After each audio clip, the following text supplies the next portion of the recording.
경기도 파주시 탄현면 한적한 벌판 위에 세워진 40여 채의 건물들이 마치 버려진 영화 촬영장처럼 을씨년스러운 풍경을 만들어내고 있습니다. 수천 개의 창문 가운데 불빛이 새어 나오는 곳은 손에 꼽을 만큼 드물고 한때 아이들의 웃음소리로 가득했던 광장에는 낙엽만 뒤끌고 있습니다. 여기가 바로 대한민국 국민 세금 906억 원을 쏟아부어 만든 파주 영어마을의 현재 모습입니다. 2000년대 초반 이곳은 전국 학부모들 사이에서 성지로 불렸습니다.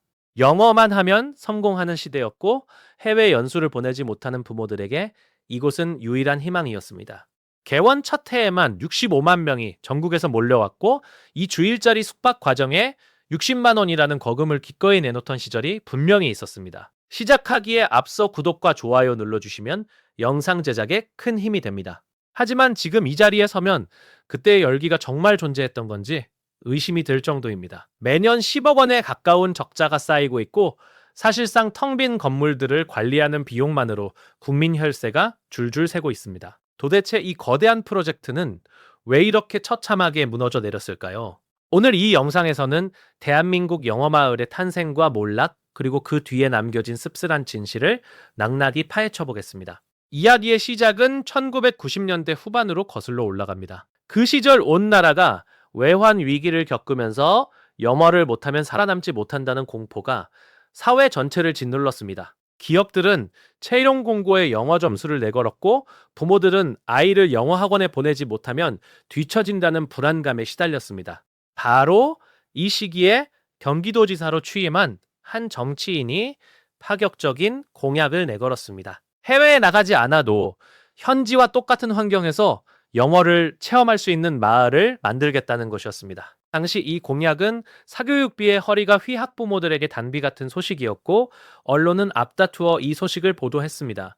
2004년 안산의 첫 번째 영어 마을이 문을 열었고 2006년에는 900억 원이 넘는 예산을 투입한 파주 영어 마을이 화려하게 개원했습니다. 2008년에는 양평 영어 마을까지 추가되어 세 곳을 짓는 데만 총 1,750억 원이 들어갔습니다. 이 어마어마한 금액은 고스란히 국민 세금에서 나온 것이었습니다. 파주 영어마을은 8만 4천여 평의 거대한 부지 위에 유럽풍 건물 40여 채를 세웠고 학생 550명과 원어민 강사 100명이 동시에 생활할 수 있는 기숙사까지 갖추었습니다. 은행도 있었고 우체국도 있었고 방송국까지 들어서면서 하나의 독립된 도시처럼 운영되었습니다. 문을 열자마자 폭발적인 인기가 쏟아졌고 무한도전이나 런닝맨 같은 인기 방송에도 등장하면서 전국적인 명소가 되었습니다. 이 성공에 자극받은 전국 지방자치단체들이 너도 나도 영어마을을 짓기 시작했습니다. 대전, 인천, 충남, 강원, 제주까지 전국 곳곳에 우후죽순처럼 영어마을이 들어섰고 공공과 민간을 합치면 그 수가 44곳까지 늘어났습니다.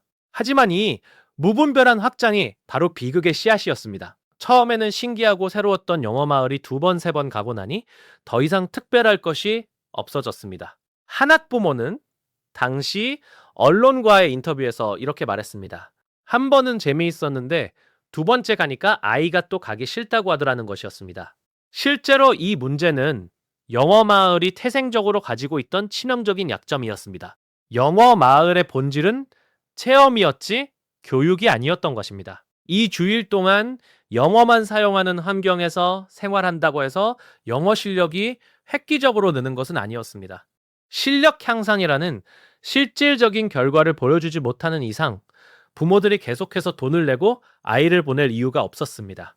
거기에 더해 저가 항공시대가 열리면서 해외여행의 문턱이 크게 낮아진 것도 결정적이었습니다. 비슷한 돈을 내면 진짜 해외에 갈 수 있는데 굳이 파주까지 가서 가짜 유럽 마을에서 시간을 보낼 이유가 사라져버린 것입니다. 여기에 화상통화 기반의 원격 영어 수업이 보편화되면서 집에서도 원어민과 대화할 수 있는 시대가 되었습니다. 영어 마을이 설 자리는 점점 좁아졌고 방문객 수는 해마다 가파르게 떨어졌습니다. 문제는 방문객이 줄어도 건물 관리비와 인건비는 줄지 않는다는 사실이었습니다. 900억 원을 들여 지은 거대한 시설물은 사람이 오든 오지 않든 유지보수 비용이 꼬박꼬박 빠져나갔습니다. 파주 영어마을은 개원 직후인 2007년부터 66억 원의 적자를 시작으로 매년 수십억 원씩 적자가 쌓여갔습니다.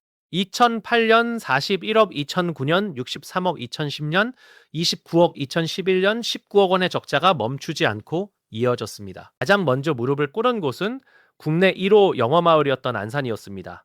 개원 첫 해부터 118억 원이라는 어마어마한 적자를 기록했던 안산 영어마을은 2012년 결국 8년 만에 문을 닫았습니다.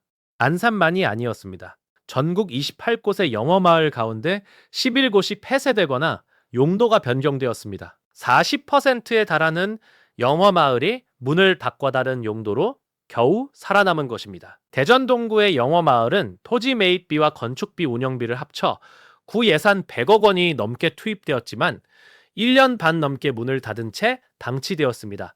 경기도는 살아남은 파주와 양평 영어마을의 간판을 바꾸는 작전에 들어갔습니다. 2017년 체인지업 캠퍼스라는 이름으로 바꿨다가 2019년에는 경기미래교육 파주 캠퍼스로 다시 이름을 변경했습니다. 창의예술교육이니 미래특강이니 하는 새로운 이름의 수업들을 내걸었지만 본질은 달라지지 않았습니다. 간판만 바꿨을 뿐 찾아오는 사람이 없다는 근본적인 문제는 그대로였습니다.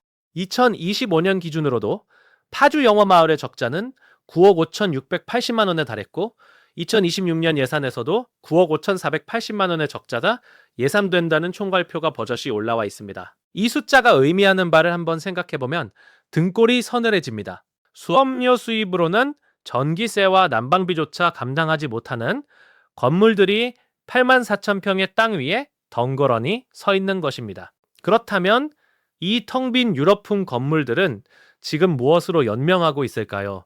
놀랍게도 드라마 촬영장 대여입니다. 미스터 센샤인이나 산의 맞선 같은 드라마가 이곳에서 촬영되었고 여러 영화와 뮤직비디오 촬영팀이 이국적인 배경을 빌리러 찾아옵니다. 900억 원을 들여 지은 교육시설이 촬영장 대여료로 겨우 숨을 쉬고 있다는 사실이 과연 정상인지 되물어봐야 합니다. 2026년 2월에도 인천 서구 영어마을이 20년의 역사를 마감하고 문을 닫았습니다. 해당 부지는 검단 신도시의 과밀 학급 문제를 해결하기 위한 초등학교로 전환될 예정이라는 소식이 전해졌습니다. 영어를 가르치겠다고 지은 건물이 결국 초등학교로 바뀌는 이 아이러니를 어떻게 받아들여야 할까요? 파주시는 최근 경기도의 요청에 따라 영어마을 부지의 도시관리 계획을 변경해서 관광 숙박시설을 추가할 수 있도록 용도를 바꿔놓았습니다. 인근에 비무장지대가 있으니 평화통일관광이나 국제 다큐멘터리 영화제와 연계한 숙박상품을 만들어보자는 제안이 나오고 있습니다. 하지만 일각에서는 수도권 외곽이라는 입지 한계를 공공이 극복하기는 어려우니 차라리 민간에 매각하는 것이 낫지 않겠느냐는 목소리도 거세게 나오고 있습니다. 이 사태의 본질을 들여다보면 영어마을은 단순한 교육정책의 실패가 아니라 대한민국 정치 구조의 민낯을 보여주는 거울이었습니다. 선거때 표를 얻기 위해 대형 건물을 짓고 리본 커팽을 하는 그 순간의 화려함에만 집중했지 10년 뒤, 20년 뒤의 지속 가능성은 아무도 따지지 않았습니다. 전국의 지방자치단체장들이 경쟁적으로 영어마을을 지은 이유도 교육적 효과에 대한 확신이 있어서가 아니라 옆 동네에 있으니까 우리도 하나 있어야 한다는 단순한 논리 때문이었습니다.